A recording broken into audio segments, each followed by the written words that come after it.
This is a relay project. Real Talk starts right now. Here's Ryan Jesperson.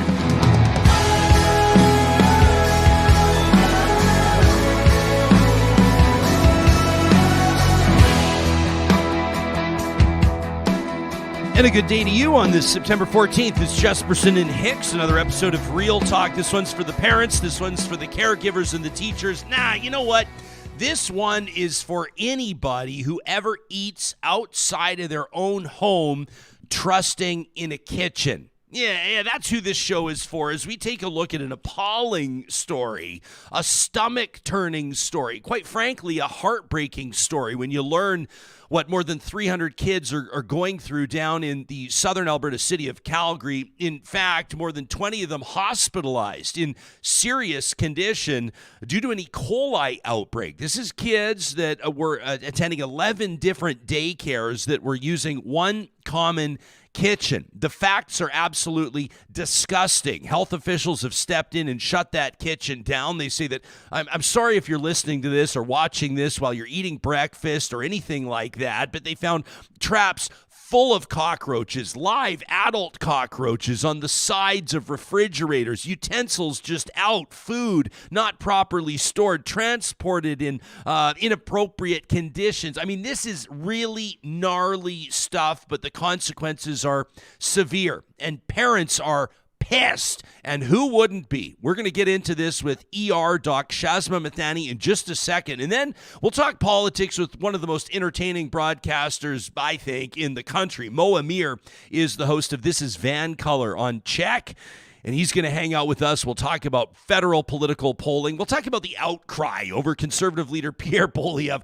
Man, is he getting a lot of mileage over that airplane address. If his critics would just shut up about it, nobody would have paid attention, right? It would have stayed within conservative circles. But now that everybody, including CUPE, the big federal union, is crying to WestJet, all of a sudden it's turning into a big thing. So we're hitching our wagon to that story. And before the show is out, we're going to figure out why one zoo in Canada is limiting a particular gorilla's screen time. Yeah, you heard me right. Johnny, they're limiting, and it's a teenaged gorilla, isn't it? Teenaged gorilla. It's a maturing gorilla, and we saw this story yesterday because we've been talking about it. Well, we talked about it a few months ago, just everyone on their phones every day and how this can lead to mental health issues and whatnot. And what better than in a confined space in a zoo to run a test? And they didn't even have to. This gorilla, well, we'll get to the story later, but basically started looking at people's phones through the glass. Yeah, like people are the problem. Got addicted to it, so much so that they had to give the gorilla an hour of TV a day and told people not to put their phones against the glass anymore. He had to be weaned off of basically social media and Netflix and all the other stuff. Because he was showing antisocial behavior. Yeah, and now I guess he watches like The Nature of Things with David Suzuki or whatever for 1 hour a day. But he stopped mating. He stopped eating. You'll see the story later. Yeah, it kind of sounds like humans as well. You know, once you really get in, start binge watching something on Netflix, there's not a lot of mating going on as well. Yeah. Though there was the whole Netflix and chill thing that was happening, yes, working out for people for a while. Shazma Mithani, you know what? We'll ask the good doctor about screen time. Like she's not a psychologist or a psychiatrist, but she is a doc, and she's a parent as well. So I know that that's something that I'm sure that she'll have an opinion on. So that's coming up on the show. Plus, we're getting a whole bunch of letters from people on housing, and I really appreciate this because we've got our Real Talk Roundtable coming up on tomorrow's show. That's every Friday here on the show. Our Real Talk Roundtable is going to be featuring three pretty prominent voices across the country. I will say this, and we don't say it all the time because it doesn't always work out. But when we put out our first cast, like when we're looking to put a roundtable together and we say, here's our A list, or here's the top 3 people that we want to comment on this issue, we were 3 for 3 on our asks this week. And so before this episode is out, we'll get into some of what you're talking to us about on housing. I know that we're talking a lot about polling lately, but it's just, 'tis the season. What do you want us to do? And a lot of you, at least those of you that are participating in polls, whether they're formal or informal, are saying that housing is the number one most important thing to you right now, the most important issue facing Canadians, and that's why we're committing our Real Talk Roundtable to that starting tomorrow. Before we get into it, this episode of Real Talk is presented by Business Career College. And this is a shout out to anybody that's looking for a rewarding or high-paying career without a university degree. Is that you? Well, if it is, get started as an insurance professional today with Business Career College. In Canada, insurance agents are starting at more than $55,000 a year. They're earning up to $90,000 or more. And all you need to do is take an approved course and pass your licensing exam. Business Career College offers industry-leading approved courses in life insurance and property and casualty insurance, and their expert instructors are passionate about helping you launch your new career. Right now, this is a great deal. You can save 15%. Keep some money in your pocket. 15% on any Business Career College insurance course with the code REALTALK. That's one word, REALTALK. Get started today at businesscareercollege.com. Yeah, this is one of those stomach-churning stories. As mentioned, Alberta Health Services, as of 24 hours ago, saying the number of confirmed cases of E. coli connected to 11 Calgary daycares and a common kitchen is 310. 21 of those cases, all of them children, are receiving care. Dr. Shazma Mithani is not only a university lecturer, but also an ER physician in the inner city of Edmonton at the Royal Alexandra Hospital, and has always been a good friend of this show. I should reference, per your background, you've also been recognized as an Edify Top 40 Under 40. It's nice to see you again. It's been a while. How was your summer? It was great. It's good to see you again, too. It was busy. It was quick, but it was definitely a lot of fun. This has been my canned answer for anybody that says, how was your summer? I say, all the cliches apply.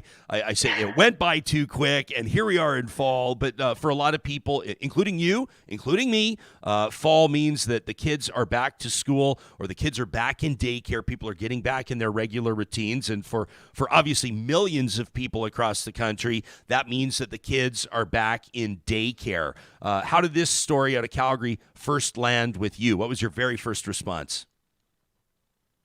To be honest, it was fear for my own youngest child who's in daycare. I mean, I'm in Edmonton, not Calgary, but certainly this is something that's a story that could have happened anywhere. So it was a concern. And then as the numbers and as more information has come out, it's been really quite surprising and concerning.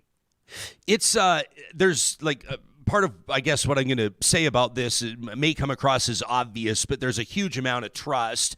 And a story like this, I guess, reiterates to us or reminds us how much trust we have in so many different institutions and so many different people. In every single restaurant you go to, you trust they're doing the right thing. Every hotel you stay in, you trust they're doing the right thing.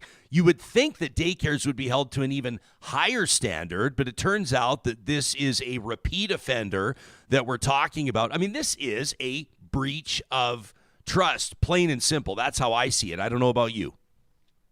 Yeah, absolutely. Just like you said, Ryan, I mean, every time we go to any public institution, there are kind of guidelines and laws and kind of parameters that are supposed to be followed. And we as citizens, we place trust in all of these places that we kind of patron. And yeah, this is definitely a breach of trust. And I'm sure it's going to be really challenging for the parents involved to be able to overcome that going forward. Doctor, what can you tell us? I mean, I'm sure that most of us have seen at least one of the parents quoted in the news.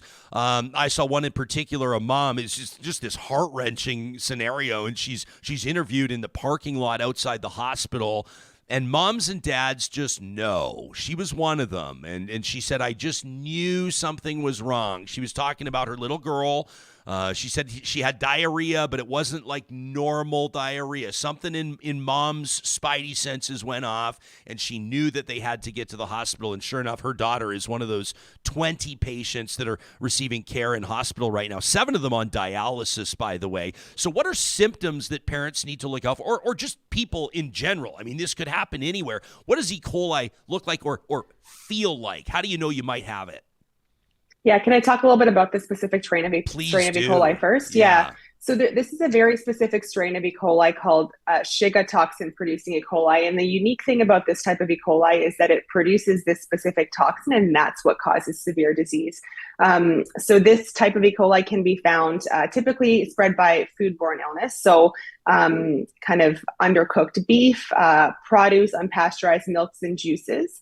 And so what can happen is when this bacteria infects your gastrointestinal tract, this toxin gets produced, and the toxin is the issue. It basically can produce this severe syndrome called hemolytic uremic syndrome, which causes multiple little blood clots in the small blood vessels in your body, and that includes the kidneys. And that's why we're hearing about these young children that are on dialysis, because their kidneys are affected from this toxin that this specific type of E. coli produces. And so in most people, the symptoms that you can expect are similar to any sort of like stomach flu, we call it, right? And so the diarrhea, vomiting, abdominal pain, and sometimes a fever. If it's going to be a more severe case, and in particular with this type of E. coli, one of the red flags that we kind of ask parents to look for is if there is bloody diarrhea. So anytime there's bloody diarrhea, that's an important reason to go see a doctor. If there's severe abdominal pain, if there are concerns about dehydration, and if there's a persistent high fever, or of course, if your child is unwell, Ryan, you talked about how that mom just kind of knew that something was wrong. Yeah. If there's something that doesn't feel right, those are all reasons to go in. But like a lot of the symptoms are very similar to other gastrointestinal illnesses, but can be more severe. And then that hemolytic uremic syndrome is another complication of this type of E. coli that is even kind of a much more severe complication that can land people in hospital. Okay, so can you give us an idea of what these kids are going through? Like the 20 in hospital, generally speaking. Obviously, you've not been providing care for them personally, but what does this look like for kids that could be 2, 3, 4 years old? Yeah, so what I would expect for the kids that are hospitalized, I would expect that there may be signs of dehydration if there's severe vomiting or diarrhea. There could be, if one of these patients were to come into hospital and I were to see them, for example, I would be doing blood work on them to look specifically at their kidney function. Is it functioning at a normal level? What their electrolyte levels are like? What their vital signs like, their heart rate and blood pressure like, because those are kind of markers of how sick someone might be. And then if there's any abnormalities in those, or if there are concerns about dehydration, these patients would get admitted, and then those parameters would continue to be monitored. And if there's a certain threshold that's met from a kidney function standpoint, like if the kidneys are really just not working the way that they should, that's when talks about dialysis start to happen. Are there long-term consequences? Pardon me, I don't know anything about this, but when you're on dialysis, what are the implications there? I mean, are you more at risk as a young person, or can you take us into that? Yeah, so the interesting thing about hemolytic uremic syndrome is that it actually disproportionately affects young kids. So up to 20% of children who have this particular strain of E. coli can develop this hemolytic uremic syndrome, and then a smaller percent of those will end up needing dialysis. Now, when it comes to kind of the specific recovery of the kidney disease, or the kidney injury, we call it, that happens from HUS, about 2/3 will completely regain function of their kidneys back to normal. And then about 1/3 may have some kind of mild to moderate lasting kidney disease kind of going into adolescence and adulthood as well. So it's certainly a concerning phenomenon that we're seeing here. Can I just ask, like, for your personal experience, your personal take as a physician, when stuff like this is on your radar, I mean, you're seeing this, I don't know, I mean, is this common? I mean, do you see this in the ER every day or every week, or how common is this? It's pretty uncommon. I can probably count on my hand the number of times that I've seen HUS. It's very specifically related to this bacteria, but this type of E. coli outbreak is not something that we see very commonly. And so in general, because of how uncommon this strain of E. coli is in terms of outbreaks, HUS is a pretty rare phenomenon that we see in the ER. So I can only imagine how overwhelmed Alberta Children's is in Calgary right now with with 7 kids on dialysis.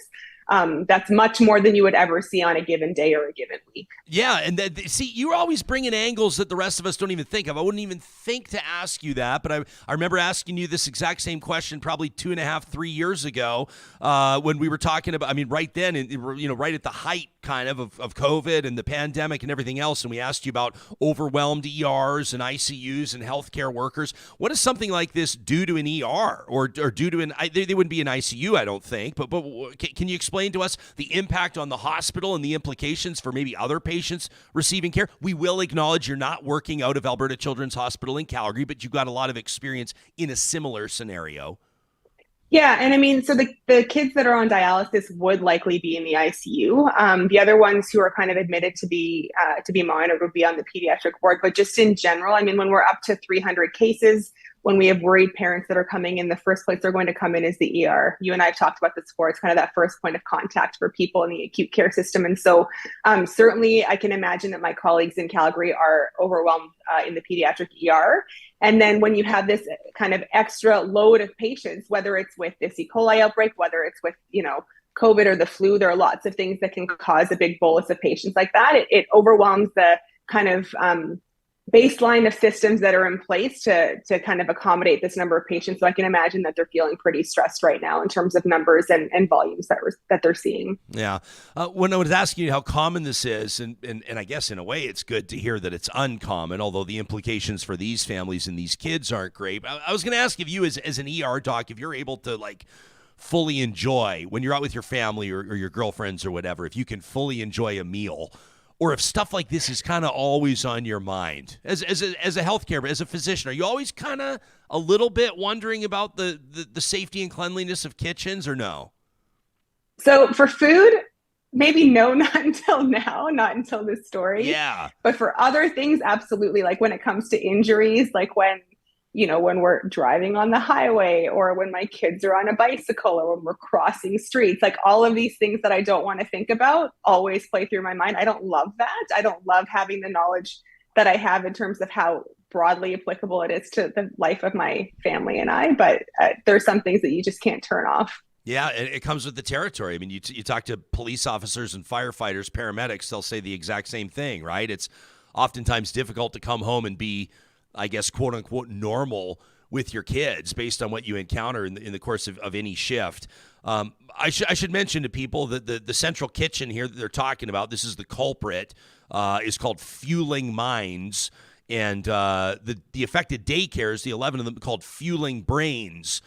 There's kind of this is not for you, Dr. Mithani. I'll just make the note to put it on the record. Kind of an interesting name connected to this. It's former MLA and former MP, federal politician Kent Hare out of Calgary, who's a VP with the company. He's been there for several years, and they're trying to obfuscate this, I think. And they're saying, well, these are the companies they share some ownership, but they're separate companies, and they're kind of trying to create this big smoke screen, which I guess, and I don't have a personal beef with Kent Hare, but I just rolled my eyes so hard I got a migraine when he was talking about that. This is, again, a kitchen that's a repeat offender. These 11 daycares have been given the green light to reopen. I would imagine, people always say that, the cleanest restaurant in the city is going to be the one that was shut down a month ago because, number one, they had to prove that they're ready to reopen, and number two, they know that health inspectors are going to be all over them. But I've never quite seen it that way. For me, once trust is broken with a restaurant, I'm out. If you were a parent, again, I'm asking you to walk kind of two lines here. As a parent and a physician, would you send your kids back to that daycare? I would certainly feel reluctant to. It would be a pretty serious conversation between my husband and I on kind of what the next steps would be, because it's once trust is broken, especially when it comes to your kids, right? Like when you send your kids somewhere, you're really putting a lot of trust in the people that are looking after them. And for me, I think it'd be really hard to overcome that personally. Yeah, no kidding. Is this stuff contagious? Might be a dumb question, but if you contract it, could you get other people in the household sick? Yeah, that's actually a really good question, Ryan. And there's two ways of transmission, or two main ways of transmission. One is by food and one is by person to person. So absolutely. There are some adults that are affected as well in that 300 odd people. So I wonder if that's from person to person transmission from the kids to the adults. Okay. If you're just tuning in, listening on the live streaming Mixler audio app presented by California Closets, we're talking to Dr. Shazma Mithani, an ER doc. And hey, what's your official title? You also do work at the Stollery Children's Hospital, right? And I do, yeah. What's your thing at the U of A? I said you're a lecturer, but what's your official title? I should get that right. It's assistant clinical lecturer. There you go, assistant clinical lecturer. I'm hearing anecdotes. So we always want to go to the source, the people who know, like you, but I'm hearing anecdotes that, back to school coming with it is increased. People are saying like kind of flu season, the sniffles. Other people are saying that COVID cases are starting to tick up again. There are rumblings. People, this is where politicians start to get involved and people start to get a little bit ornery. Some of them talking about potential restrictions again related to COVID. Feels like a while since we've seen any of those. Are you seeing an uptick in COVID cases in the ER? What does it look like from your position? So I've been doing pediatrics this week. I usually do my Stollery shifts a week at a time. I can tell you that we are feeling the school rush. I worked last week on Thursday, kind of that first week of school, and the volumes were still kind of reasonable. And then something seems to have switched over the weekend because we're seeing just extremely high volumes of patients coming into the pediatric ER this week. It's certainly worrisome with kind of respiratory virus season upon us. I think we're going to see, again, similar to last season, last fall, the RSV, COVID, and flu triple threat, so to speak, this season. And so I'm worried about what it's going to look like. I hope everybody will get vaccinated if they're eligible to, because we, again, it's going to be a situation where we're really going to feel the crunch in acute care with all of these viruses in all ages, not just kids, but in adults as well. So when you're talking about vaccinated, are you talking about the COVID vaccine? You're talking about the flu shot? What are we talking about here? All of the above. So Health Canada just approved the kind of updated version of the Moderna COVID-19 vaccine, and the National Advisory Committee for Immunization just released their guidance on that. So hopefully we should be seeing those hit pharmacies kind of end of September into early October. Flu shots we should see around that same time as well. You can get both of them together on the same day. And so I would highly encourage everybody who's eligible for those shots to get them. They're very safe. They're effective at preventing severe disease.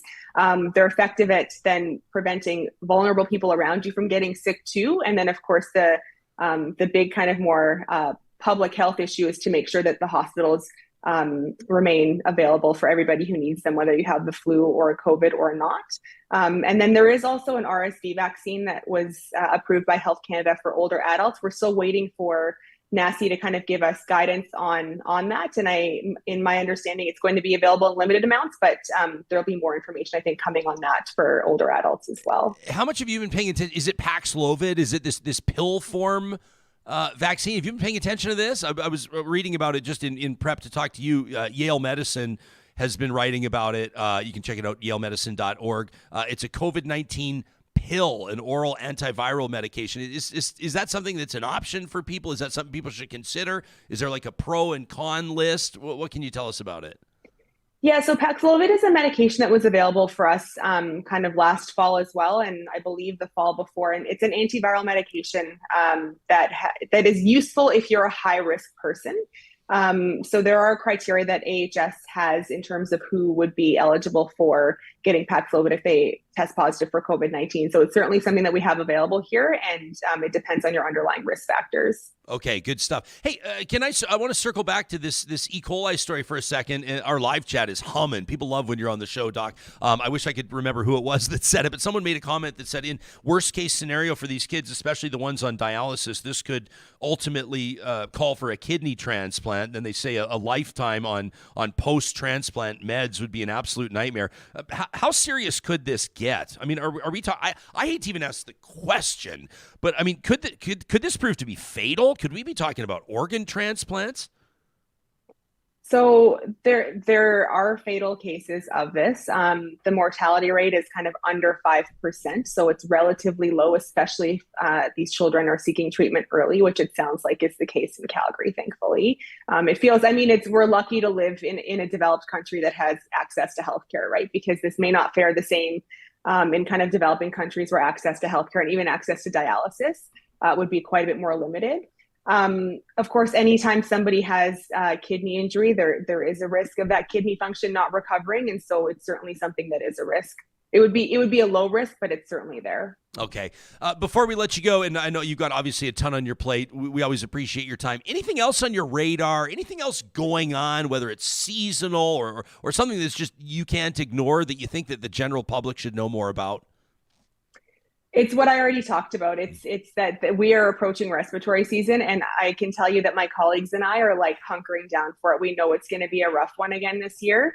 We're already kind of seeing in the peds emerge a big uptick in respiratory illnesses and people coming in. I expect I'll see the same thing when I go to adult land next week. And we're kind of just getting ready for what is likely to be a pretty busy fall with respiratory season. And so again, the take home is just if you're eligible for a vaccine, which if you're over the age of 6 months old, you are, please get vaccinated to protect yourself and everybody else around you. And most importantly, to protect the healthcare system. All right, good stuff. Is that a Queen's Diamond Jubilee medal behind you? It is, yeah. How am I not mentioning that in your intro? I don't know. Hey, Doc, it's always good to see your face. Thanks for hanging out with us. Thanks, Ryan. You got it. When we talk about public servants, there is one that does it and does it incredibly well. Dr. Shazma Mithani, who's always been a wonderful friend of this show. We got a ton of people commenting on this E. coli story in the live chat. I'm not surprised at all. Tony says, I guess the red tape reduction process needs to be reviewed, perhaps. You know, others are saying, like, you know, I appreciate this comment from someone that said, how do you work in a kitchen like that and not say something? Mm-hmm. You know that your food is going out to 11 daycares and there's cockroach traps out that are full. Yeah. I mean, sorry for the like these details are disgusting. They're talking about like fecal matter. They're saying that there were those sticky traps out. They said with 20 cockroaches on them. Jeez. 20? And you've not fumigated, you've not called an exterminator, you've not found another source for food. Somebody said, well, I guess the daycares, you know, I don't mean to do it in a sarcastic voice because the person's making the comment in good faith, but they go, well, I guess the daycares will be finding a new kitchen. They're owned by the same people. Yeah. And like, there will be some sort of, they'll find some way to say, wow, they're similar but not identical ownership groups. Give me a break. Fueling brains and fueling minds. Mm-hmm. Are you kidding me? I mean, this is someone must have blew the whistle in the kitchen, right? That's how. No. The Calgary ER doctors and ICU doctors realized that they were getting dozens and dozens and dozens of kids. They called Alberta Health Services. Wow. Inspectors had to start doing what they do, which is drawing these lines together and realizing that the one common thread here is that all these kids in serious but stable condition in the hospital all go to the same daycares. I mean, this is unbelievable. You know, I mean, this is just like, I don't even know, you know, Kimberly says, I didn't even know that daycares provided food. When my son was in daycare, I packed his food. Yeah, a lot of them do. And another parent made a good point as well, that said basically, you know, I think it was Michael said, you can't assume, I mean, for me, I asked the doctor, you know, well, would you send your kids back to daycare? For a lot of parents, they're going, what the hell do you expect us to do? Yeah. For a lot of parents, it's a single parent home or both of them are working or whatever the situation is. Some of them may have been on wait lists to get there. I mean, the daycare application process, depending on where you're going, can be very competitive and arduous. A lot of people have been on wait lists forever. It's not as simple as just going to the daycare next door. So it puts families in a really tough spot. You know, I mean, this is just, it's a story where I think that for me, it's also got me thinking, number one, you think about the families. I saw that the Premier, Danielle Smith, and the Health Minister, Adriana LaGrange, are taking a lot of heat right now because, you know, people are angry. And you would be angry if you're a parent here. Mm-hmm. But they've been saying, you know, our thoughts and prayers are with the families, and then here's what we're doing. And people are going, well, save your thoughts and prayers. We want action on this. Mm-hmm. You don't want thoughts and prayers. Politicians in a tough spot because they have to communicate empathy. If you don't communicate empathy, you quite frankly come across like Jason Kenney did, and people don't appreciate that. But I sit there just as a consumer. You know, you go into restaurants. We've frequented restaurants in past where all of a sudden I can think of a couple just in the city of Edmonton. A couple of them I used to go to all the time. And when the news breaks that they've been shut down by the health authority, your stomach churns because you eat there in good faith. Yeah. And kids especially, like kids can develop like lifelong kidney issues. That E. coli is no joke. Or like it's Yeah. That was Seventh Pilot, by the way, that said, how could you work there and not say something? I totally agree. Randy says, I sure hope that kitchen has good liability insurance because, you know, it's not going to have its own money to pay reparations or to make this right. I wouldn't be surprised if they get sued. I wouldn't be surprised at all if there's a class action lawsuit. And especially, and I'm sure not wishing for this, obviously, but especially if there is a tragic health outcome. I mean, it's already, you've got 3, 4, 5-year-olds terrified right now. Receiving some of the best care in the country, and their parents, I know, are doing everything that they can, but still, right? A 3 or 4-year-old wide-eyed in the hospital, hearing all the machines going, they're on dialysis, this is unfamiliar. You know what I mean? I don't think I have to explain it. But if it gets worse, and there is, this is, and you think I'm going to feel sorry? You think anybody's going to feel sorry for the daycare? I mean, what is this? This is cutting corners. It's laziness. It's a lack of attention to detail. And it's disgusting.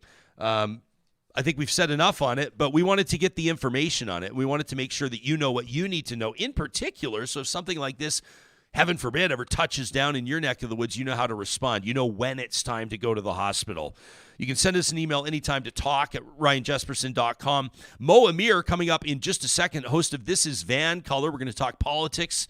We'll talk about Trudeau's polling plummeting, and we'll talk about Pierre Poilievre talking on the plane. Plus, Mo, is it his hip-hop debut coming up on Check News this week? I don't know. We'll find out. These conversations are presented by Real Talk partners like the family-owned team at Grand Dog Essentials Quality Raw Food. They want to let you know that through the month of September, they've got a promo for Real Talkers. If you go to granddog.ca, this is their beef and bison raw pet food. This stuff's amazing. Our lab Monroe crushes this stuff. Using the discount code September 2023, all one word, you can knock $10 off their most popular raw food blend. The discount can be used as many times as you like through the entire month. So if you're one of those families that has like 3 freezers in the garage and you want to load up, you can do that. The beef and bison blend with the promo code September 2023. Plus, they've got the Mine Pet Platter. This is super cool. You go to the Shop Now link and you can find the Mine Pet Platter at granddog.ca. This is what our dogs eat off. They don't actually feed using the bowls. They use these pet platters, and they're 25% off through the month. They're created as a vessel for kibble, and so it's kind of cool. Like, kibble kind of tends to stray away from our pet's biological instincts. Well, so does the bowl, right? The pet platter was designed with your pet's natural instincts, so they're kind of hunting and sniffing and licking for food. It encourages freedom to explore food. There's colors your pet can see. The food spreads out, so it's naturally slowing down your pet's eating pace. And it's great for cats as well, because it's free from obstacles hitting their sensitive snout or their whiskers. Plus, they're dishwasher safe. You can find the Mine Pet Platter 25% off through the month of September at granddog.ca. Our friends at Kubi Renewable Energy are hiring right now. They wanted us to let you know at kubienergy.ca. You can learn more about it. And a lot of really neat stuff going on at Canada's most popular and busiest solar installer. Was that like a scoreboard that went off in the back? Everyone's excited about Kubi Energy. Everybody wants to work at Kubi Energy, including the foghorn operator. The Kubi team is looking for electricians and apprentices in Lethbridge, Calgary, Edmonton, and Kamloops, BC, plus project coordinators, customer service reps, and solar sales reps. This is your chance to work with a dynamic and innovative company, and a company that's revolutionizing the renewable energy industry in Canada. Check out the careers link today at kubienergy.ca. I don't have to convince you, I'm sure, that life is getting more expensive. But for the members of Civic Service Union 52 in Edmonton, they're feeling it particularly hard right now. Why? Because for the last 5 years, the wages of more than 80% of CSU 52 members have remained stagnant. That's made it nearly impossible for them to keep up. Food, shelter, day-to-day expenses have all increased substantially. We talked yesterday about the cost of milk. It's up by 25%. Rent for a 2-bedroom condo is up by more than 5%, and that's if you're lucky. City tax is up at least 5% year over year. So if you've not had a raise, that's a pay cut, right? They're asking for support from their fellow Edmontonians. They're looking for a fair deal. You can get details on this by checking out edmontonforeveryone.ca.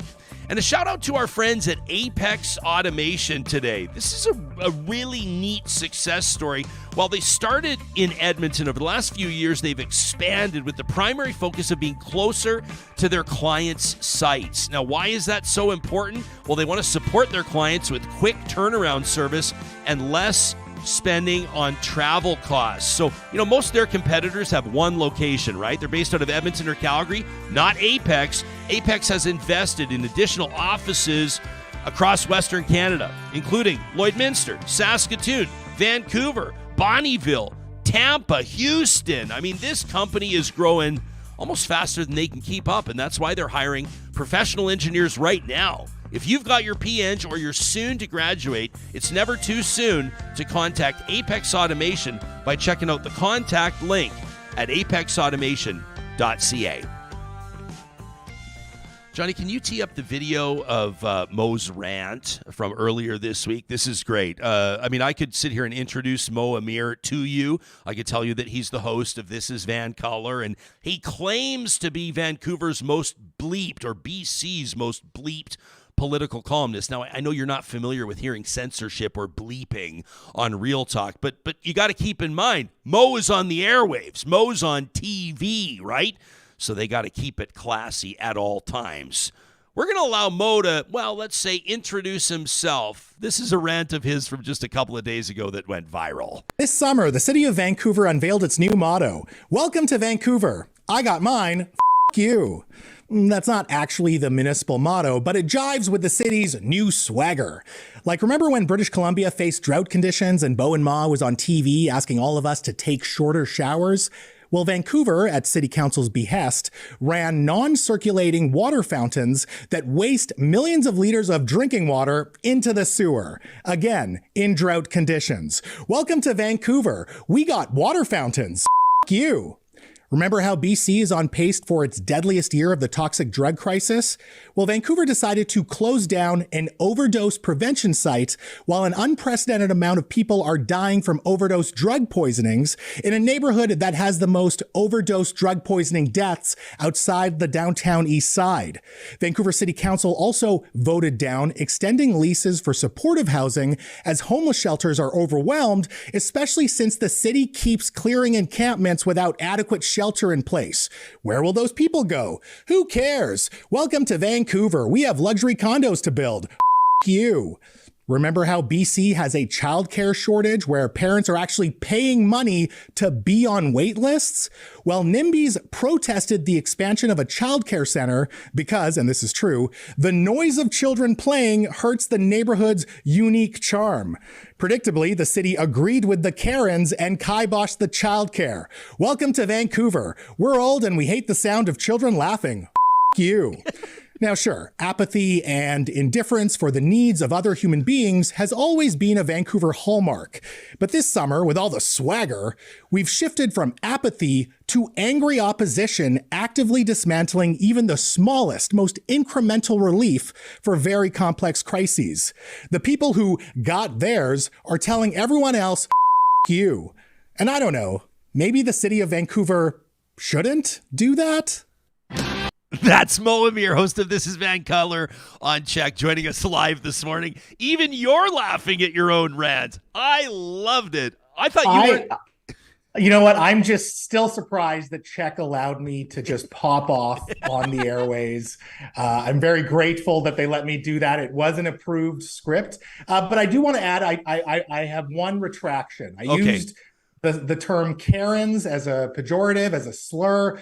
There were a few viewers that emailed me and said, hey, my name is Karen, or I know a great Karen. And that's just kind of lazy writing. And I agree with them. I want to retire that word. I should find better descriptors for that type of NIMBYism in Vancouver. So that's my only retraction. And I'm grateful that Czech allowed me to cuss on air. Yeah, man. I literally made a quick note. I wrote down Karens ? And I was going to say, Mo, are you allowed to crack on Karens? I don't know if you're allowed to crack on Karens, but yeah, I'm not. That's what got me in trouble. That was the one line in that whole piece that actually got me in substantive trouble. So I apologize to all the Karens out there. My apologies. Karen is a lovely name. Let's take it back. Yeah, my first crush was named Karen, and that crush lasted for like 10 years. And so I've always had mixed feelings about Karen as a pejorative.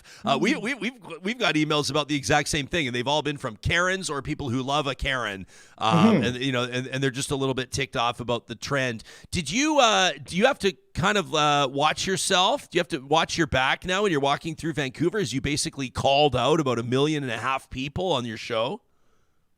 Do I have to watch my back? No, I don't think so. I mean, I don't know what it's like for you, Ryan, but I find most of my interactions with strangers who recognize me when it does happen are usually pretty positive. I've had the odd negative experience, but nothing terrible. Yeah. I feel like maybe I'd have to watch my back. I've been very critical of the VPD at times, so maybe I have to be a little careful around those guys. But that's about it. Now, Yeah. people are good at heart, and again, even the most boisterous haters online, usually in person, are pretty quiet. Yeah, there was one guy that tried to bottle me once at a bar, actually tried to bottle me. That was about it. Other than that, most people are pretty gracious.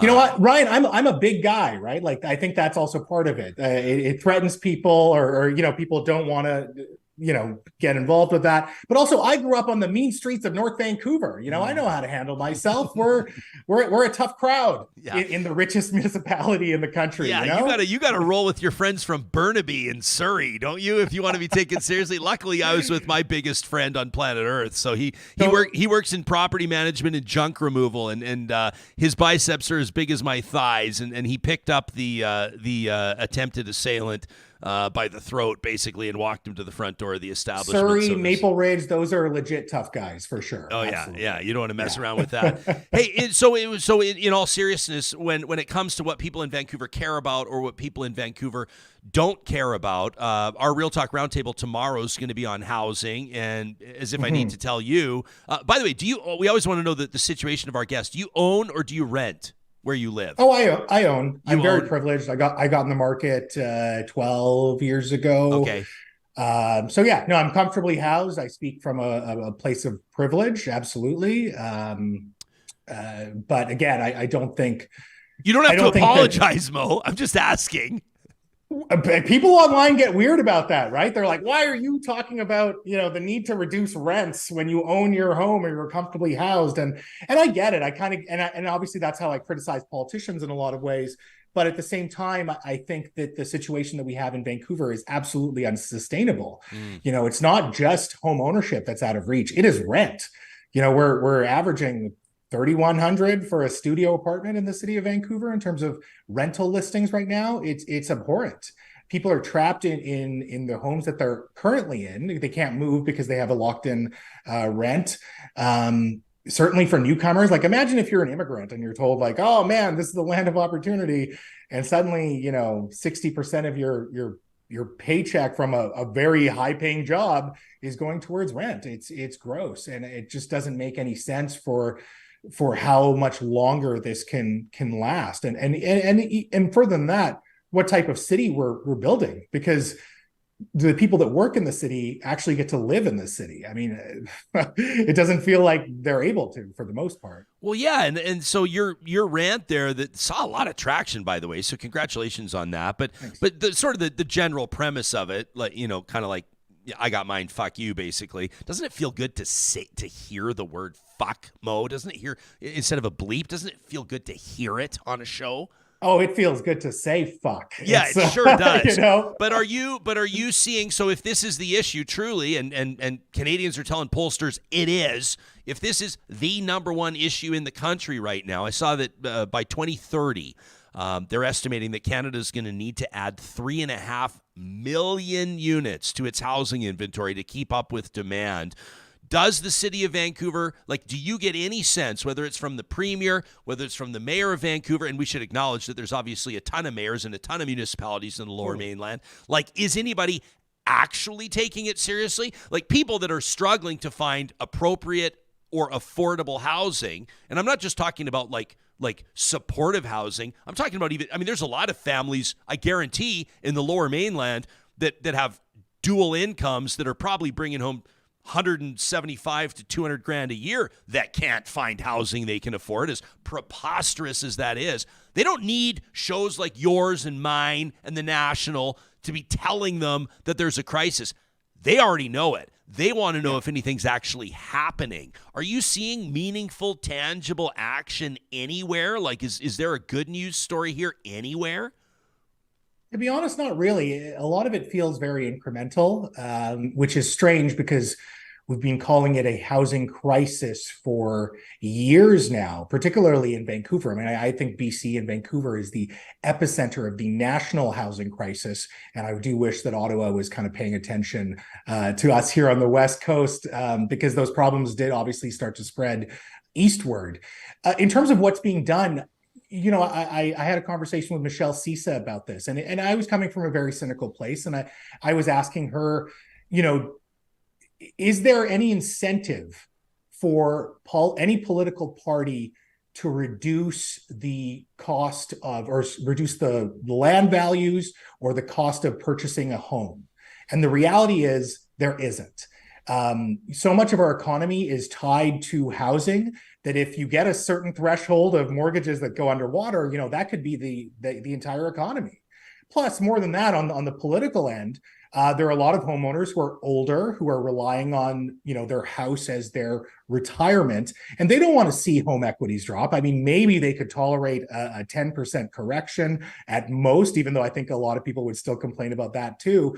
But the levels that are needed in terms of a correction would just make a large swath of a very reliable electorate so angry that no politician actually wants to reduce the value of your home or the value of land in this country. I would actually go one step further and say that there's no federal party, certainly, that is even proposing a reduction of rents nationally.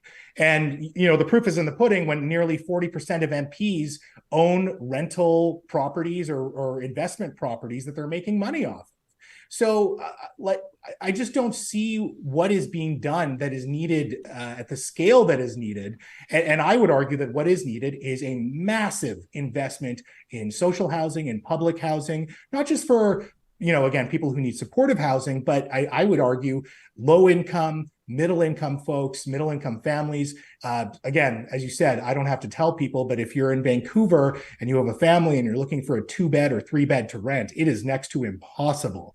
And so that stock needs to be built and built rapidly. And I just don't see the vision. And certainly if it is there from the Trudeau government, because they keep saying that they're building this unprecedented amount of houses, we are not seeing that out west. There is nothing here that they can hang their hat on and to say that they're actually addressing the crisis. Want to let our audience know that our Real Talk Roundtable tomorrow, so on our Friday episode, will feature the federal housing advocate, that's Marie-Josée Houle, Jennifer Keesmaat, former chief planner for the city of Toronto, former candidate for mayor of Toronto. She's now working with the Clean Economy Fund, and former Calgary councillor who ran for mayor as well down there, Jeremy Farkas. That's going to be tomorrow, and he's working on the housing file as well in the city of Calgary. So we'll have representation from 3 different provinces, 3 different cities, and I think it's going to be a good conversation. This is not Ryan. I think, sorry to interrupt you. The big question, I mean, if you could forward this question on in that panel, I would ask how much, in terms of a percentage, do land values and home prices need to drop or correct in order to be affordable? That is the key question. And anytime I've posed that question to a politician in particular, they kind of skate around it because they don't want to signal to homeowners and landowners that they're going to try to actively reduce equity in their property. Yeah, well, and like for a lot of people, I mean, it's a disaster no matter which way you slice it, Mo, because people, even I use the, I think of even sort of the vernacular that I use when I talk about this. You have a partner like, let's say, Complete Care Restoration. They're a partner on this show. And so when I'm waxing or when I'm talking about their business, and I'll say, if you've experienced a flood or fire at your biggest investment, because that, for some people that's not necessarily the case, but for the most part it is. That's kind of how our culture is. That's how people have built their wealth. That's what people's nest egg is. That's what people know what HELOCs are. It's how people borrow against the equity in their home. They borrow against the value on their home, which is, to be honest, not technically, but It's a speculative value. You look at it and you say, what's the home valued at? What can I probably get? This is what the bank's asking. What can you probably get for this home on the market? How much do you still owe on it? And in the middle ground, you can borrow against that, right? So a lot of people have looked at it and they'll look now and say, I think I have for my retirement $600,000 or $800,000, or if you bought in Vancouver in the 80s, you've got $2.5 million equity in your home, and you're going to go move to Cranbrook, and you're going to love it, and you're going to be able to live for the rest of your life. So for those people, then of course they don't want the value dropping on their home. So there's got to be a way to find a balance. I know I'm Captain Obvious here, but you got to find a way where you're not screwing the people that own their homes and that did nothing wrong, that are in a position where that's their investment and they got to live their retirement years out or support their kids or whatever the case may be. We could talk about university tuition going up. We could talk about cost of living impacting people generationally. We could talk about pensions being inadequate or clawed back or what have you, right? I mean, there's a lot into this. And at the same time, we got to look at the plight of people. I mean, these folks that are going to build, these construction professionals, these tradespeople that are going to build these 3.5 million homes, what, are they going to commute 90 minutes into Vancouver and Toronto to build these houses because they can't afford to live where they work? I mean, yeah, that's just it. I mean, there are some alternative models where you can have publicly owned land, but then you're on a 99-year lease, and so you would own this, like the property, like a condo on the land, but you wouldn't own the land. That's still owned by the government. Whether that can be scaled out in a way that's needed, I'm not entirely certain. But it does feel like in what is a very serious crisis, which is housing, just so little has been done.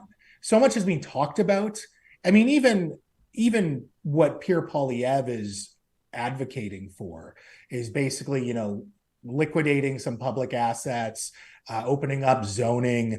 But again, there's no clear route to how this makes things affordable. Maybe it might make rents affordable, but I don't think it will, certainly at the scale that he's talking about. And then again, central question, if the main cost of property is the value of the land, then how much do we need to reduce that value? And how much is it going to sting people who have skin in the game already? That is the core question. So this is where it kind of gets interesting. I mean, this is a lazy but obvious segue into talking about federal political polling. We've got who is it here on our live chat? Somebody said this is Mavs that says, I think the value of our dollar strengthening might help, but Trudeau doesn't have the skills for this. I don't know that, to be fair, that any politician has the skills to single-handedly strengthen the Canadian dollar, considering global markets and inflation, all that. But I'll take the point. And what matters most for the politicians is how voters like Mavs are feeling about all of this. Mm-hmm. I want to reference a new Abacus data poll. This is David Coletto. People can read his work by following him on X at David Coletto.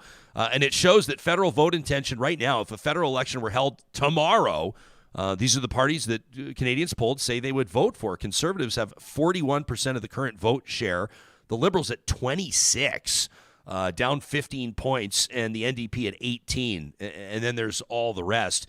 It gets even more interesting from there. We'll talk about that in just a quick second with Gen Z and millennials. Now, you may write them off and say those are the ones that aren't going to actually show up and vote. But if I was the Trudeau Liberals, I'd still be worried about this.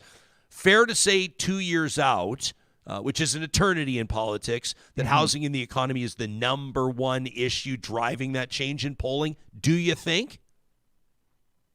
Yeah, I would say so. Or you can, have a bigger umbrella and just say, yeah, cost of living, because certainly the cost of a lot of things has spiked over the last few years. Certainly you see it at the grocery store, you see it at the gas pump. I think housing is the biggest component of that, but I think overall affordability is absolutely the biggest issue. It's hurting everyone, people who are tuned into politics, people who are not tuned into politics. It's what everyone is really talking about how everything is so expensive. This is a fair comment in the live chat. Sylvia says, why is nobody putting any blame on corporate owners and developers? Maybe more pressure needs to be applied there. We're going to see politicians exploring all angles here because it's something that it's not just a political hot potato. It's not just a political issue. This is something impacting people in their everyday and very real lives. I love dunking on developers, to be very clear. However, they are not solely to blame. They are in a market and they're going to try to maximize their profit. That is literally what they do. Municipalities, the province, the feds to a certain degree have the ability to regulate, to kind of guide where development will go. Oftentimes, they shy away and saying, oh, if we regulate too much or if we put too many rules on, they're going to go somewhere else. No, they're not. Not in Vancouver. They are absolutely going to build in Vancouver. They have skin in the game in Vancouver. I'm sure it's the same case in Toronto and other major cities. But again, I don't necessarily blame developers because a lot of the public housing that needs to be built will have to be built by a lot of these same developers. And you can even have market projects that have a percentage of, below market rentals. These developers in the end are partners. And while it's great to dunk on them, and for sure, they're always trying to maximize their profit, and they've profited very handsomely over the last 10 years, maybe even longer. I think we have to be careful by saying it's all their fault. At the end of the day, the buck stops with all three levels of government. I've said this, and this is a consistent concern of mine, is government meddling in business and getting too involved. I think government needs to be there to protect its people. Government needs to be there to regulate. I mean, we just, before we talk to you, we're talking about Alberta health inspectors coming in and shutting down a kitchen that's responsible for more than 300 kids in daycare contracting E. coli, a rare form of E. coli, 7 of them on dialysis right now, Mo. So there is a role for government and agencies, et cetera, et cetera. But at the same time, I would say, be careful what you ask for. If you're looking for governments at municipal, provincial, or federal levels to start acting in punitive fashion to developers, or to start sort of coming up with these stringent, unflexible, sort of almost naive understandings of how a housing market needs to work or a business's bottom line, then you're going to have developers simply packing up and walking away from communities, walking away from municipalities. Who wouldn't? Got to be carrots, not sticks sometimes. And that's why we elect politicians to come up with these solutions and to work with industry, not outside of it dictating its terms. You nailed it. I don't know what to add to that, right? You don't have to add anything. I would absolutely agree. Yeah. Yeah. I want to ask you about Pierre Poilievre's airplane address in just a quick second. We're talking to Mo Amir. He's the host of This Is VANCOLOUR, which is Vancouver's preeminent arts, culture, and politics podcast. You can also watch it on Check and check out thisisvancolour.com. This conversation is presented by Real Talk partners like our friends at California Closets. If you're looking at the space you're in right now, maybe you'd looked at upsizing. Maybe 2-3 years ago you're going, we're going to get into a way bigger home, and then you realize, number one, that may not be in the plans, but number two, all you really need is a home that's more custom designed and custom built to suit your purposes, to be a better fit for your family, then you need to check in with California Closets. You can request a free consultation today by visiting californiaclosets.ca. And my wife Carrie and I hired them 9-10 years ago, something like that. We had our family room that desperately needed some help, some organization. The closets in our home, it's a heritage home, more than 100 years old. Well, they were in desperate need of an infusion of what California Closets brought to the table. Present day, we continue to see the rewards of that investment. Of course, the value of our home went up, but also our quality of life living there. We're grateful to have worked with California Closets, and I can guarantee you'll be happy to work with them too. You can check out californiaclosets.ca. Don't forget they do garages too. And you can still get that work done before winter hits, so you've got that workhorse of your home, the garage, looking and working the way that it needs to.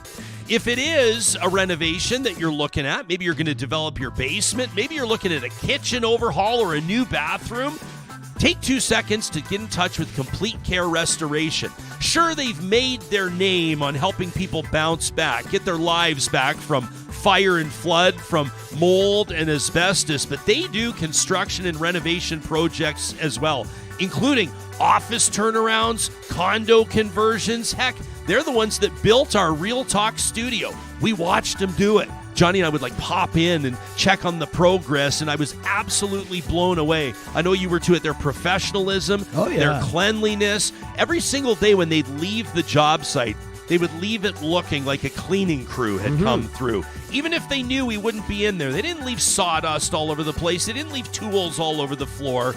They respect your personal property. They respect your space like it's their own. You can find them online at completecarerestoration.ca.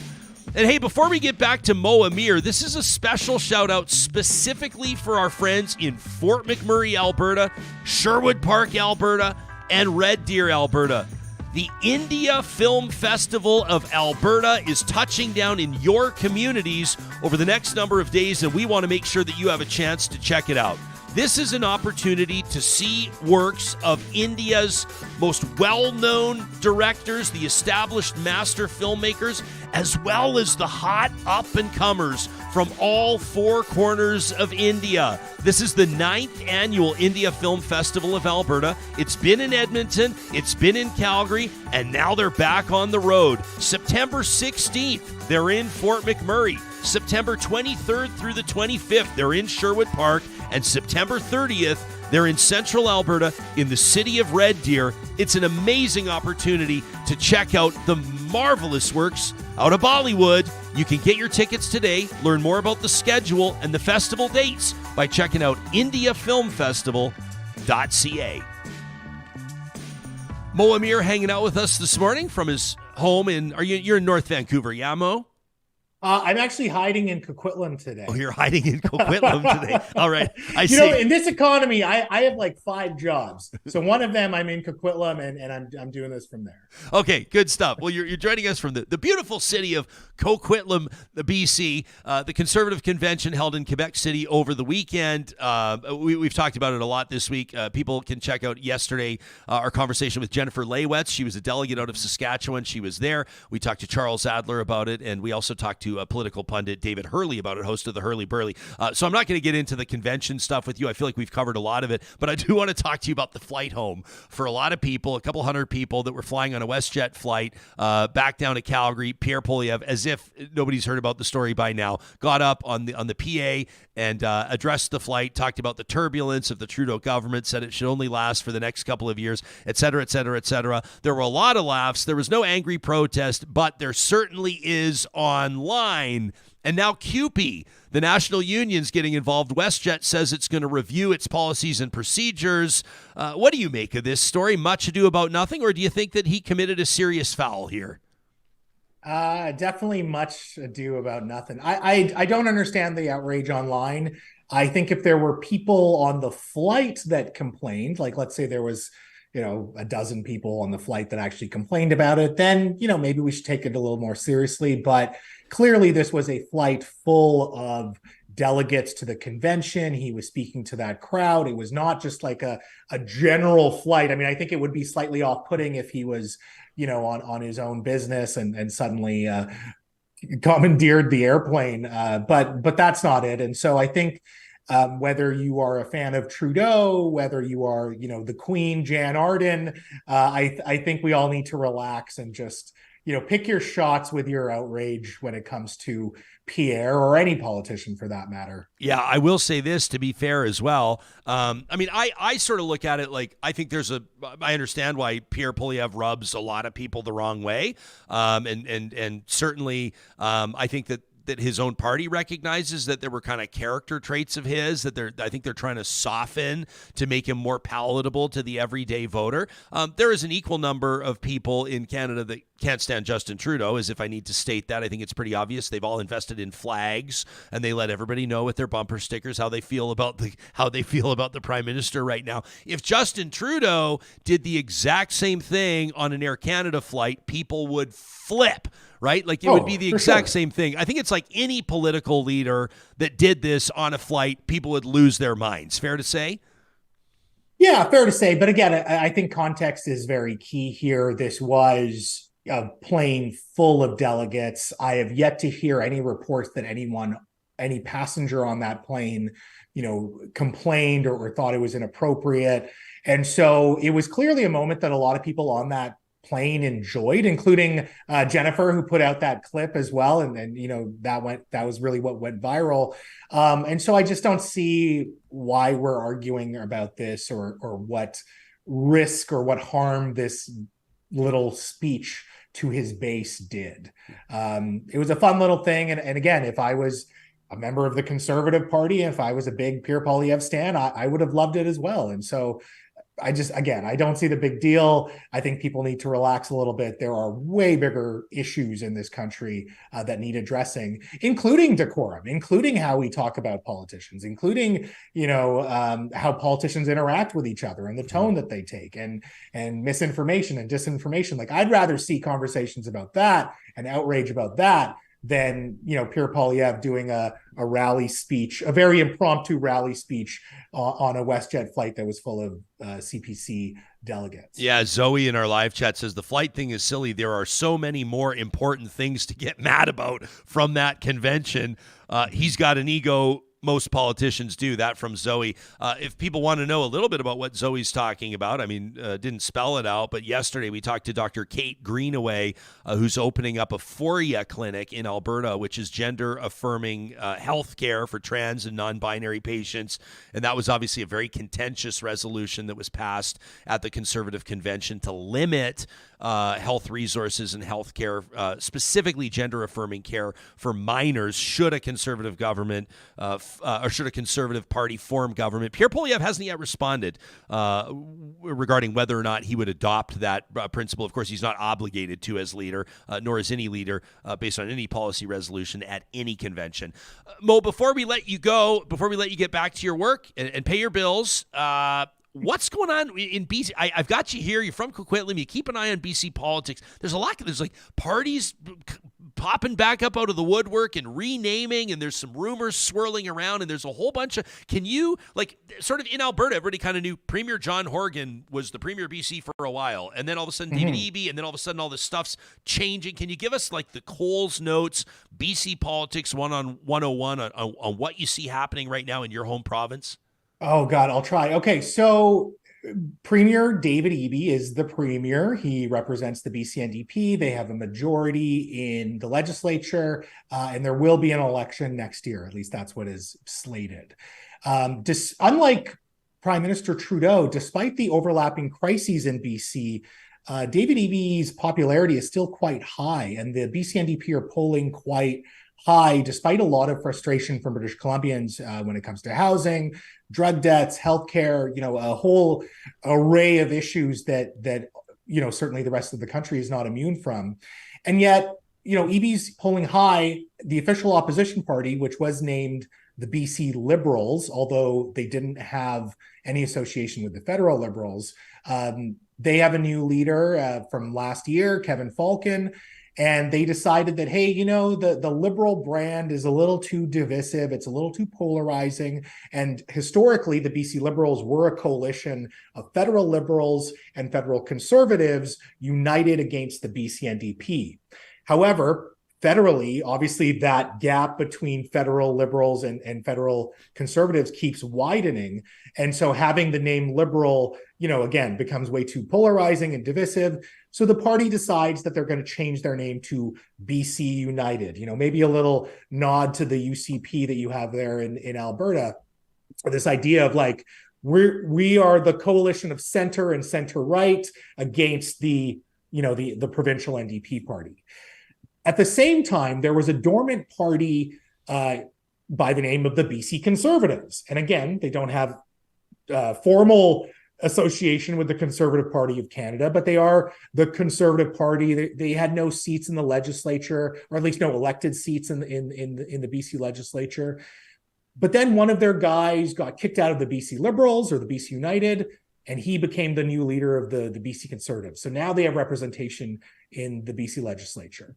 And then on top of that, another MLA decided that he was going to cross the floor from BC United, formerly BC Liberals, to the BC Conservatives. And then a whole slew of polling actually came out that said this dormant party that has really been somewhat resurrected by Aaron Gunn, of all people, political commentator Aaron Gunn. They're actually polling ahead of BC United and again, formerly the BC Liberals. And so there's a lot of confusion as to why we're seeing this surge from the BC Conservatives, despite the fact that they are, with respect, an underdeveloped political party, one that has not been particularly active, certainly not 2 years ago. And I think part of the reason is, sure, there's the name change from BC Liberal to BC United that maybe has people confused when they're being polled. I think there's certainly a surge in the Conservative brand itself, driven by Pierre Poilievre, where people who like him are just, in their poll, they're seeing BC Conservative, so they're checking that off. But ultimately, the official opposition, BC United, again, formerly BC Liberals, they do have a problem in terms of their base and their tent, where there are two sides pulling on very divisive issues, particularly things like decriminalization or mental health and addictions. I would argue certainly other files like the carbon tax, which, the federal Conservatives and the BC Conservatives want to get rid of, whereas the BC Liberals, now BC United, actually were the ones to introduce the carbon tax to BC. So there's a lot of divisive issues that just haven't been resolved internally with the official opposition. And what we're seeing is this very pronounced divide within the party and people actually leaving to go to the BC Conservatives. I hope that makes sense. I know it's a lot if you're not familiar with BC politics, but I think that's where we are in a nutshell right now. You did as good of a job as anybody possibly could do. How's that for an assessment of it? Like, I tried, and this is a very, base level read. I think we could go in even deeper, but I think that about summarizes where we're at. So again, in contrast to Prime Minister Trudeau, Premier Eby is really sitting pretty. He's not getting a lot of opposition. He's not facing a surge in the same way, despite the fact that he's also wearing a lot of frustration that British Columbians have, very similar frustrations that Canadians have with Prime Minister Trudeau, whether it's housing or healthcare or climate change, like a lot of things that people want more of, but Eby is still very popular. Yeah. BC politics has always put me in a bit of a wind wobble. I mean, even back in the day, I remember trying to explain to a buddy on a hike. He goes, "Why doesn't BC have a Conservative party?" This is like 10 years ago. And I said, "They do." And he said, "Who?" And I said, "The Liberals." Yeah, I know. And he's like, "What?" And I was like, well, Premier Christy Clark is a Conservative. He goes, "No, she's a Liberal." I said, "Well, that's the Conservative." And we just agreed to leave it at that. Before we go before I let you go, I have to ask you this. Can you tee up this musical interlude? Mo, is this true? This is not yet aired on This Is VANCOLOUR. This is the global debut of this. This is a Real Talk exclusive. I'm giving it to you, Ryan. I jerked you around for the past few months. You tried to get me on the show, and so when I returned, I wanted to have a gift for you. Okay. And I do hope that your viewers appreciate this and enjoy this as much as I did in terms of making it. Okay, so this is going to air on your show this week. Now, we want to do you a solid, so we're not going to play the whole song. That might be a little bit rude. You got to save something for This Is VANCOLOUR, but I got to ask you about this. I don't know if this is your on-air hip-hop debut or not, but check this out. This is coming up on Check. Politician guys are so delectable. Drug meat Justin Pierre so hot. Mustache socks that pop. He took his glasses off. Oh, oh, oh, oh. Politician guys are undeniable. Bespoke suits and pensions on lock. Landlords represent. Let's raise your ends up. Oh, oh, oh. Poilievre, Singh, and Trudeau promising the world for your vote, and then they ghost. These are the dudes that gaslight the most. Yes. Oh my God. Snoop Dogg, I'm so sorry. I just butchered that rap. But I mean, just think how good they're going to look on the money, Mo. Not too bad, pal. Not too bad until you cracked. It's hard. And it's funny. So we're obviously doing a parody of Katy Perry's California Girls. And it's funny because Angela Valiant is the very talented broadcaster there who is singing and performing on the ukulele. Angela Valiant and we basically wrote this song over text message. And the way that we do it is we've done this a couple times. And so we'll look at the lyrics and then match the syllabic pattern, I guess, and the rhyme scheme. But then when we went through California Girls, we were like, oh, this is a really shitty song in terms of how it's written. Like there's no rhythmic pattern in terms of syllables. Oftentimes the lyrics don't match. Even Snoop's bars are really like mismatched. And so we had fun with it. It was great. And it's just poking fun at our hot guy leaders. You know, who's gonna win this pageantry in a couple of years, Ryan? Yeah. Who's the hottest of them all? Well, you mean physically or politically? I mean, I guess they both factor into each other, right? Personality. Yeah, I would say I'm that much hotter. Yeah, I mean, I think Jagmeet Singh's a hot tamale, to be honest with you. Okay. I know everybody rips him for his Rolex, but I kind of like it. The champagne socialist, the Rolex socialist. But I like Jagmeet. He's got the moves, and he's kind of a friendly, affable kind of a guy. I think that he comes across for the most part as sincere. But I just don't think, and I've said this on the show many, many times, that the federal NDP. I just don't think it's a serious party, to be honest, and I don't think that the policies. I don't think you get Canadians putting an NDP government in ever. Maybe I'll be wrong one day. And then I think, hottest, polling and otherwise is Poilievre right now, but I don't count out Justin Trudeau. It's still 2 more years, man. There's, he's been down in the polls before. He's languished in scandal. I mean, you look at some, the Aga Khan stuff and the helicopter vacations and the India trip and the We charity thing. And there's been a lot. And I just, we'll see, man. Mo, 2 years ago. I think it's worth pointing out, I mean, certainly for conservatives, I can understand the appeal of a cool, hot guy leading their party. I mean, they had Harper, then they had Scheer, and then they had O'Toole. And with respect, the fine parliamentarians, I guess, but not particularly rabble-rousers or not, engaging the same type of passion that I think Pierre Poilievre is. So I think right now in this moment of time, the Conservatives are really enjoying having a cool guy where the federal Liberals had one in Trudeau. Yep. I think certainly even Jagmeet Singh was, the cool TikTok guy for a little while. It didn't really result in electoral success, but I mean, he had his moment in the sun as well. And I think the Conservatives are enjoying that. And it's interesting because Canadian federal politics has really become about aesthetics, and certainly with the makeover that Pierre Poilievre recently had, and he's popping his biceps a little bit too.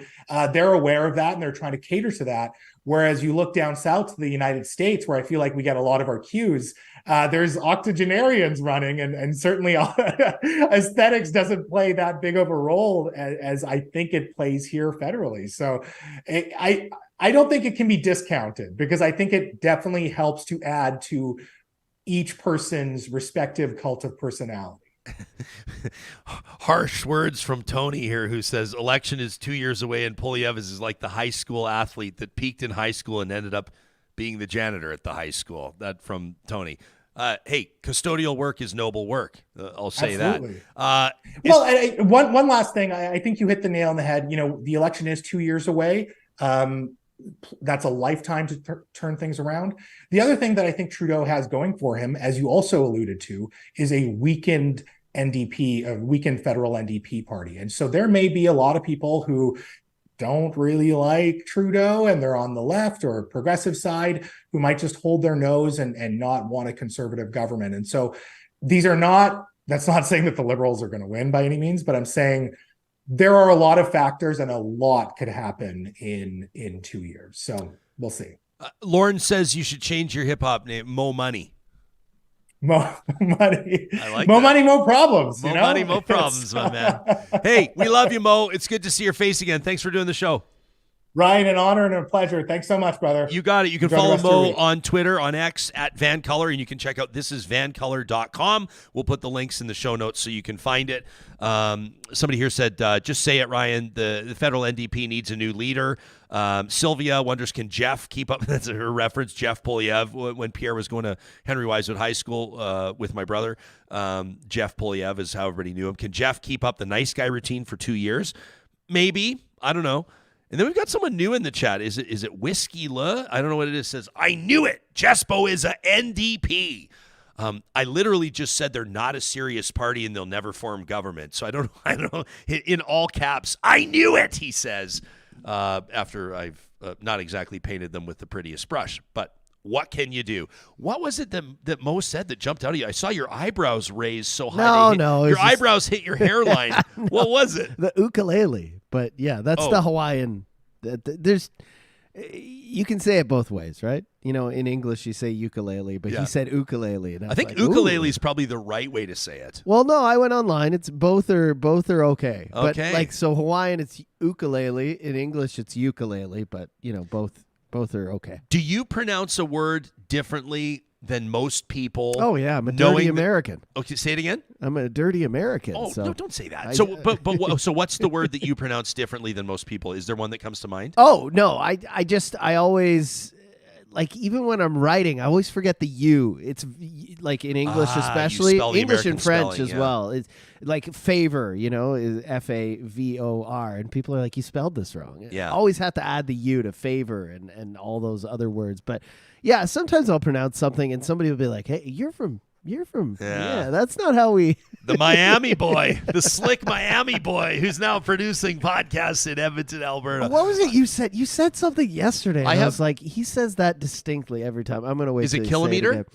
No, it was something you say all the time, and I'm like, he always pronounces that very Canadian. Oh, interesting. Yeah, there's two words I know that. Number one, the skeletal system or the skeletal system. Yeah. When you're talking about, I think that people don't see eye to eye on that, but you say the skeletal system because it's a skeleton. Mm-hmm. But skeletal, I hear people say. The other one, and they hammered this home. I'm a proud graduate of St. Polytechnic, of their broadcast news program down in Calgary. Shout out. And shout out SAIT, like, when am I getting my Distinguished Alumni Award? And they, not now that I've asked for it, I'll never get it. They hammered, you would lose points in a hypothetical, you know, you'd submit these broadcasts, these newscasts to be graded.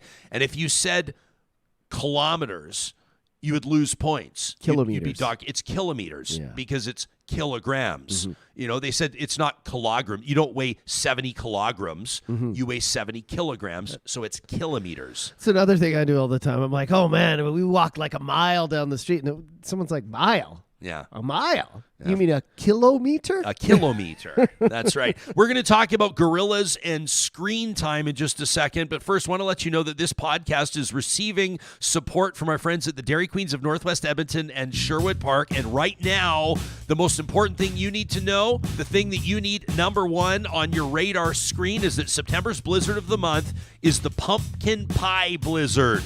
Yeah, that's right. Sweater season may now officially commence.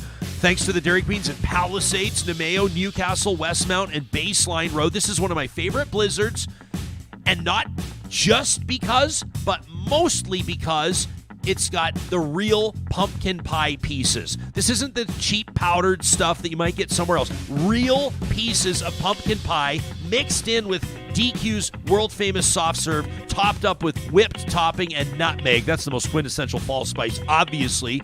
The only thing that can be better than a pumpkin pie blizzard is if you pair it up with one of their signature stack burgers. If you're at a Dairy Queen in Northwest Edmonton or Sherwood Park, you let them know Real Talk sent ya.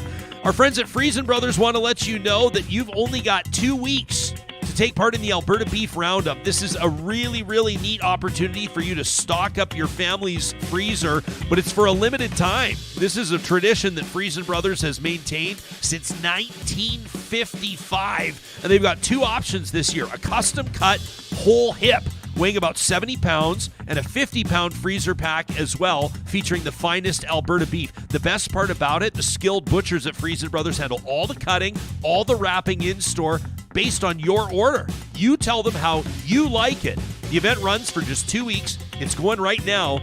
Check it out online at friesen.com. If a backyard makeover or maybe a front yard overhaul is in the cards for you, maybe not right now, end of season, but into the spring, you're going to want to get in touch with Eden Landscaping. Now, you go, well, yeah, that's a February problem, Jess. Well, that's a March job on the to-do list. No. You want to check in with them so they can get the planning process going, so they can start getting the design underway, so you can tweak it and fine-tune it and make sure that it's a perfect fit for you. Plus, if you have a real custom job in mind, some of the construction materials, the specific special touches you're going to need, could take some time to procure with supply chain challenges, so it's never too soon to get in touch with Eden Landscaping at landscapeedmonton.ca. I also wanted to let a couple of you know that we have your emails. We've got them from Ron on the housing crisis and from Kyle on what he heard from the gender-affirming doctor yesterday. That's Dr. Kate Greenaway that joined us. We've also got one here from Lecky as well. These are ones that are already approved for Trash Talk tomorrow, but we've still got room for more. That's presented by our friends at Local Environmental Services. If you're a decision maker for a business, if you're working for a municipality and garbage and recycling is on your desk, you're the one making the call, and you're always watching your bottom line, obviously, I don't have to tell you why you want to keep it local. You know you're going to get better service, better prices, and more support for local causes. Local Environmental Services is your full-service environmental solutions partner, and you can find them online. Get a quote for free at localenvironmental.ca. Should we just tee up this news story? Should we just roll it from CP24 so people know why they're limiting gorillas' screen times in Toronto? Yeah, I think they'll explain it better the weekend. We'll let the pro storytellers do the work here, and then we'll chime in from the peanut gallery. This from CP24. Toronto Zoo has a gorilla that is now on limited screen time thanks to a sign that went viral on social media this summer. The poster reminds visitors not to show photos and videos on their phones to the primates. It comes after Nasser, the teenage gorilla, started spending less time with his family at a key development stage in his life and more time at the window watching the screens. Supervisor Holly Ross says that while people just started noticing the sign, the issue started quite a while ago. This is sort of an older issue for us, and it was something that was really prevalent about 6 years ago with Nasser while he was trying to be transitioned into his new bachelor group with his brother Siddiqui.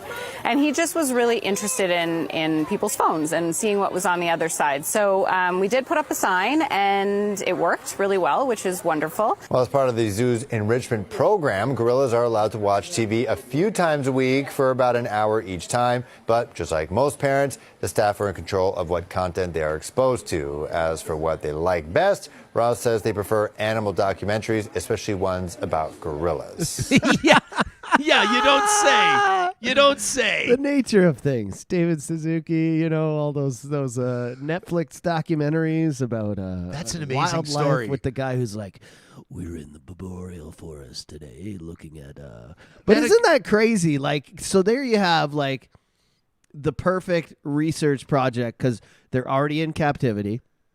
They're, the teenage gorilla's approaching this age where he's supposed to be recognizing the females that are there. They're obviously trying to make more gorillas and release some of them to the wild and keep some of them there. So he's at like this pivotal moment where he's maturing and he's supposed to be recognizing females. And what he's recognizing is, hey, what's on your phone? And now they've had to stop people from putting their phones against. But I was reading more into the story. He got kind of depressed without that. So now they've got to give him screen time a day, but now they're limiting it to an hour, and they're forcing him, well, not forcing him, but hoping that he'll enjoy nature watching episodes on different streaming apps and stuff like that. So it's trying to keep his head in the game, right? But it's just, if there was ever a test that just showed you like, hey, here's a primate, we're linked to them somewhere in our DNA. Oh yeah, we know that, of course. And right away, a simpler being but very close to us, you just know that it affects them not only mentally, physically. Their family context is all messed up. So Like it's just. I thought the funniest thing, the funniest fact that you brought to the table was that he had stopped mating. He just didn't care. That is the human equivalent. It's like he'd rather watch TikTok. I'm not trying to pick a fight with people that love TikTok or gamers or anybody else. I mean, heck, I spend a lot of time on screens as well. But the whole life is screens. Our whole life is screens. Yeah, it's all screens. The whole he stopped mating thing. I was like, oh boy, oh boy. We're also getting some people chiming in on words. Shirley says that I always pronounce. Well, now I'm going to do it because I don't know how to read your comment, Shirley. She says he always pronounces electricity. Yeah, I saw what do you that. say? Electricity? I guess electricity. I say electricity. But it's like it's not UHL. It's not electricity. It's electricity. No. Anyway, okay, got it. Fair point, Shirley. I like fair point. Tracy's comment here. Yeah, typical teenager. Yeah, for sure. Right. Sylvia says that the medical pronunciation is skeletal. So that is the medical pronunciation of that. How do you say coupon? Coupon or coupon? I say coupon. What do you say? I say coupon. Do you say Tuesday or Tuesday? Tuesday. Okay. I want to thank the live chat for chiming in here on the words they pronounce differently. You know, this was also something you can always tell somebody. You can always tell how uptight a news director is by how their reporters and journalists say the word news. Really? Yeah. If somebody says, "This is John Smith reporting for News 9 New York," then you know that the news director is chill. But you know that someone's like working for the CBC when they say, I was just about said my friends' real names. I'm not trying to make fun of them. I'm not. But like John Smith reporting for CTV News. News. Oh, dear, are you going to be watching the news tonight? Always got a kick out of that. Friends, we want to thank you for doing what you do, which is show up right here every single day, whether it's on the podcast, whether it's on YouTube, whether it's on the Mixlr live streaming audio app presented by California Closets. Thanks for liking and sharing, supporting our content. Thanks for being a patron. You can learn more about that at ryanjesperson.com. Thanks for your emails to our contact link. talk@ryanjesperson.com is how you do it directly. Tomorrow, the whole show from top to tail. We're talking housing. How do you fix the crisis across the country? We hope you'll join us.